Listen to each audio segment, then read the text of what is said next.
नमस्कार माऊली. चला ज्ञानेश्वरीच्या सहवासात. ज्ञानेश्वरी अध्याय 13 मधील ओवी 117 ते ओवी 131च्या सहवासात आपण जाऊया. भगवंत आपल्याला कर्मेंद्रिय, ज्ञानेंद्रिय, देहाच्या ठिकाणी त्यांचं कार्य कसं चालतं याबद्दल सविस्तर माहिती सांगतायत. ते म्हणतात, तरी स्पर्शू आणि शब्दू, रूप रस गंधू हा विषयो पंचविधू ज्ञानेंद्रियांचा. ज्ञान इंद्रियांचे 5 विषय कुठले? तर मुख्य करून स्पर्श, शब्द, रूप, रस आणि गंध हे ज्ञानेंद्रियांचे प्रमुख 5 विषय. इही पाचै द्वारी ज्ञानासी धाव बाहेरी, जैसा का हिरविया चारी भांबावे पशु. ज्याप्रमाणे एखादा पशु अर्थात प्राणी चरण्यासाठी बाहेर पडतो आणि त्याला सर्वत्र हिरवागार चारा दिसतो हे पाहून तो भांबावून जातो, सगळीकडे चरतच सुटतो. त्याप्रमाणेच जीवाची जी धाव बाहेर पडते ती ह्या 5 द्वारांमधनं, अर्थात ही 5 द्वारं कुठली? स्पर्श, शब्द, रूप, रस आणि गंध या 5 दारातून हा जीव बाहेर धावतो आणि भांबावून जातो. ह्या ज्ञानेंद्रियांकडून त्याला जे विषय मिळतात त्याच्यातून मग पुढच्या क्रिया सुरू होतात. त्या कुठल्या? मग स्वर वर्ण विसर्गू अथवा स्वीकार त्यागू, संक्रमण उत्सर्गू विणमूत्राचा. मग त्यानंतर स्वर आणि वर्ण अर्थात शब्द आणि ध्वनी ह्यांचा उच्चार अथवा स्वीकार त्यागू, एखाद्या गोष्टीचा स्वीकार करणं किंवा त्याग करणं. त्याचबरोबर संक्रमण उत्सर्गू विणमूत्राचा, त्याचबरोबर पायांनी चालणं आणि नैसर्गिक विधी मलमूत्रांचा त्याग करणं. ह्याचबरोबर हे कर्मेंद्रियांचे 5 विषयगा 6 जे बांधून या माच क्रिया धावे, अशा प्रकारे क्रिया बाहेर धाव घेते, अर्थात शरीराकडनं क्रिया घडते.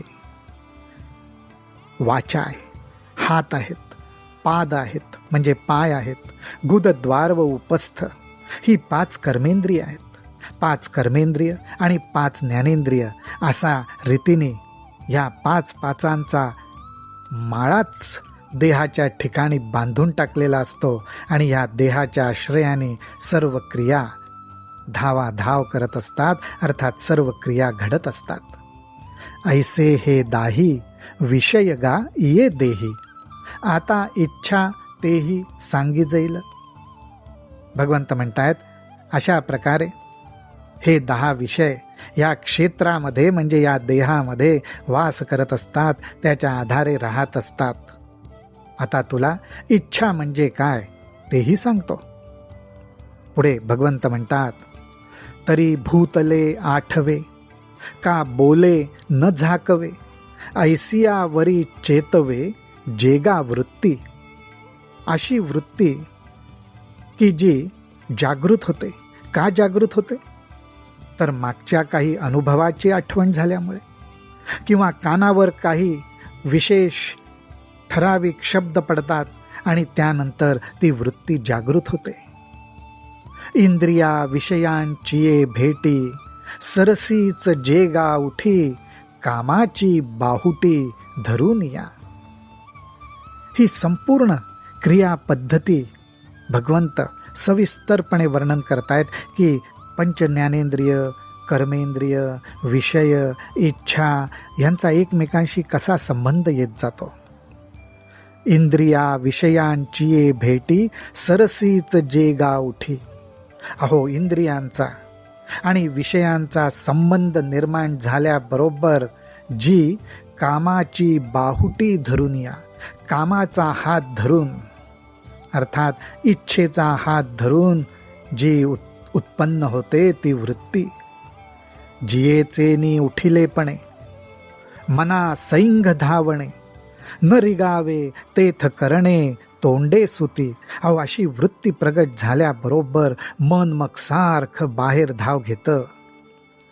आणि मनाने का एकदा बाहेर धाव घेतली की इंद्रिय नको त्या ठिकाणी तोंड घालतात.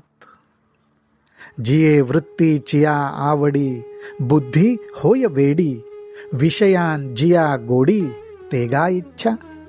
आणि असा वृत्तीच्या आवडीमुळे बुद्धी सुद्धा त्याच्या मागे नादावते.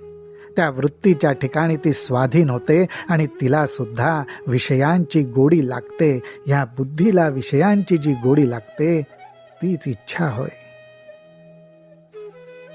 पुढे भगवंत म्हणतात, आणि इच्छी लिया सांगडे, इच्छी लिया सांगडे, इंद्रियान आमिष न जोडे, ऐसिया जो डाव पडे तोची द्वेषू. अहो, इच्छिलिया सांगडे, इच्छा झाल्या बरोबर इंद्रिया आमिष न जोडे.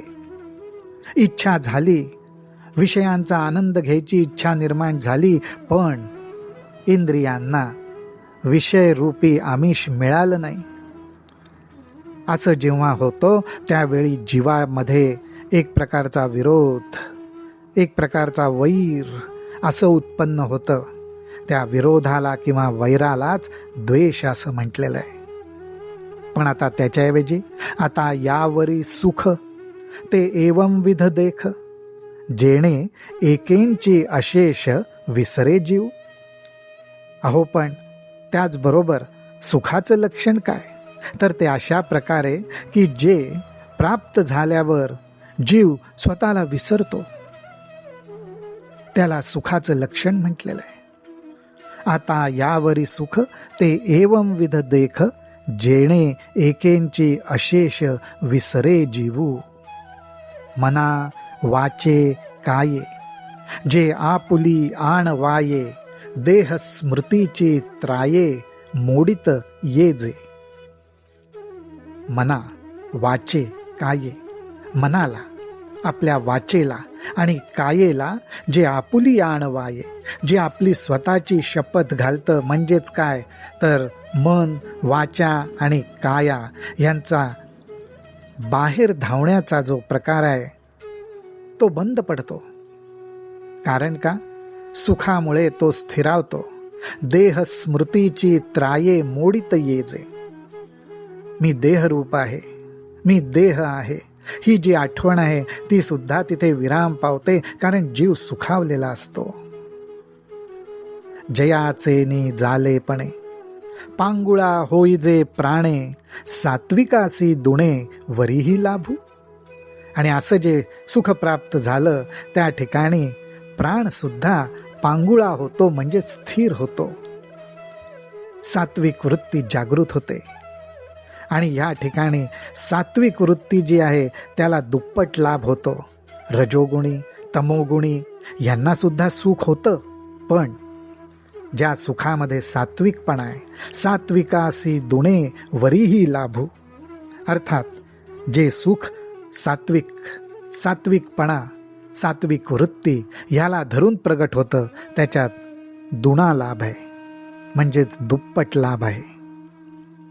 सात्विक गुणामुळे काय होतं का, आघवियाची इंद्रिय वृत्ती, हृदयाचा एकांती, थापटुनी सुषुप्ती आणि जेगा.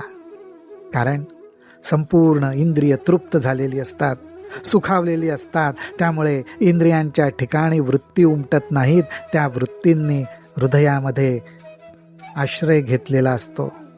हृदयाच्या कप्प्यात एकांतात ते रमलेले असतात. अशा प्रकारची एक सुषुप्ती अवस्था जीवाला प्राप्त होते. किंबहुना सोये जीव आत्मयाची लाहे, तेथ जे होये तया नाम सुख. भगवंत म्हणतात, अरे जास्त काय सांगू, पण ह्या हृदयाच्या ठिकाणी एकांतात जीवाला जणू काही आत्म्याची जवळ साधते. आणि त्यामुळेच तिथे त्याला जो अनुभव येतो, त्याला जे प्राप्त होतं त्यालाच सुख म्हणतात, असं भगवंत आपल्याला सांगतायत. राम कृष्ण हरी, राम कृष्ण हरी, राम कृष्ण हरी.